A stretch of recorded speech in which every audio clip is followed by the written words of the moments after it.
So who here, but by show of hands, who has heard of that legendary American blood feud between the Hatfields and the McCoys? Have you heard of this? All right. So even if you haven't heard of it, can you guess what kicked it all off? Throw out a guess about what kicked it all off. Or leave me hanging, that's okay. Land? Good guess. But you're thinking up here, think stupider. Really dumb, think really dumb. What do you got? A woman. I don't know if you want to follow up my statement, think dumber with that, Paul, but I'll leave you to reckon with Julie over that one. But not a woman, not a woman. Not money, think dumber. You guys are thinking up here, you're just too smart. Landscaping, no. One more guess. A slight? No, it was a pig. Literally a pig, that's it. The feud that would scar two families for decades, because it all started because one side thought that the other had stolen a pig. So picture the place. It took place in the Tug Fork Valley in the late 1800s. That's where West Virginia and Kentucky press up against each other. It's a place full of steep wooded hillsides, hollers carved out by creeks, cabins with smoke curling out of chimneys, and families scraping by on what they could harvest from the land. This was a place where they didn't have a whole heck of a lot, so honor and reputation meant everything. In 1878, one Randolph McCoy accused one Floyd Hatfield of stealing one of his pigs. Not jewelry, not money, not riches of any sort, but a pig that had funny little notches in its ears. The case went to trial. A neighbor swore in court that he could recognize the animal as Hatfield property by the notches in its ears. The judge thus sided with the Hatfields, and the pig went home. The McCoys' pride, however, did not. And in a world where honor outweighs common sense, bruised pride never sits still. First came a fist fight, and then a shooting, and then a revenge killing. The hills began to ring with gunfire, with ambushes, with raids. Smoke from burned cabins rose above the treetops. Mothers buried sons, widows wept, and by the time it was over, dozens were dead. And not just young hotheads, but cousins and children's and in-laws. The whole web of kin had been dragged into the mess. The feud grew so violent, in fact, that the governors of both Kentucky and West Virginia actually had tried to step in to stem the bloodshed. And eventually, an interstate raid of one family on the other led to a court case that found its way to the U.S. Supreme Court. In the end, only one Hatfield was found guilty, a guy named Ellison Cotton Top Mounts. He was an intellectually disabled young man who took the fall for his whole family and was ultimately executed. So yes, a single pig, like a literal single hog, led to a violent generational blood feud that reached the Supreme Court and ended with, if not an innocent man, then perhaps at least the least guilty Hatfield of them all hanging from the gallows. And that is what cycles of revenge do. They start petty and they finish tragic. A stolen pig becomes an entire region in mourning. So the Hatfields and the McCoys, they had their pig, and Samson had his riddle. So at this wedding feast to a Philistine woman, Samson was apparently really feeling himself, and he decided to show off a little bit. He bet the guests at his wedding 30 outfits of fine clothing that they could not solve a riddle of his own devising. And here's that riddle one more time. Out of the eater, something to eat. Out of the strong, something sweet. And so that riddle was about the honey that he'd personally scooped from the carcass of a lion that he had previously killed. First off, That's nasty. Why is he doing that? That's just kind of gross. And then secondly, and more importantly, there is no way in the world that anyone other than Samson himself could possibly have known the answer to this. It's less a riddle to be solved and more a bizarre personal anecdote to be guessed at. Like I said, Samson, very strong physically, not all that bright. Predictably, the wedding guests couldn't solve the riddle, so they leaned on Samson's bride until she was able to wheedle the answer out of him. And when they came to him with the correct answer, Samson's ego cracked. And in a culture where honor outweighs common sense, bruised pride never sits still. Samson stormed off. He killed 30 Philistines in a nearby town and took their clothes in order to pay off his debt. He then stomped back to his hometown in a sulk. The Philistines retaliated by giving his wife to another man. So Samson retaliated by catching 300 foxes, tying torches to their tails, and sending them running through Philistine grain fields, vineyards, and olive groves as to set them on fire. So the Philistines, they retaliated even bigger. They burned Samson's wife and father-in-law alive. And of course, Samson retaliated again. He went full slasher film, and I quote, "He slaughtered them hip and thigh with a great slaughter."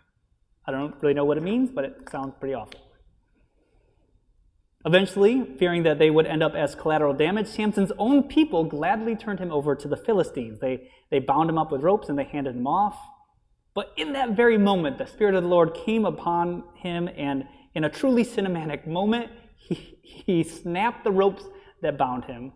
He grabbed the jawbone of a donkey that happened to be lying nearby, and with that jawbone, he killed 1,000 people, or so says the story.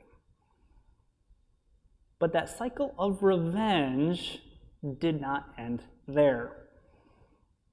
Later on down the road, Samson fell in love with another Philistine woman, a woman named Delilah. And those of you of a certain age will realize that all week long I've had the Plain White Tee song, "Hey There, Delilah," going through my head. If you know it, it will be going through your head all the rest of the day as well. But he married this woman named Delilah, and acting at the behest of her countrymen, she cut Samson's hair while he slept, causing him to lose all that super strength of his. He was then seized by the Philistines, blinded, and forced to grind grain like an ox. Later on, they dragged him into their temple to perform tricks for their nobles like some sort of court jester. Finally, in one last surge of his super strength, Samson pushed against the pillars of that temple, quite literally bringing the house down. And while he managed to kill thousands of the Philistines that had been oppressing his people, Samson was killed right alongside of them. So we have this riddle, and it all ended with rubble. We have a wedding toast that ended with a body count in the thousands. And that is what cycles of revenge do. They can start like sitcoms, but then they end like horror films. The Hatfields and the McCoys, Samson, and the Philistines. We could dismiss them as backwoods squabbles and ancient myths, except that the cycle of revenge that we see in these stories, it hasn't went anywhere. And it went absolutely nowhere. We see it every day, and we live it every day. A friend shares your secret a little too freely, so you let slip something of theirs. A sibling makes a cutting remark at dinner, so you bring up that one story you know will sting. Here's one that's real. A driver cuts you off in traffic, so you tailgate them just a little bit closer than you need to.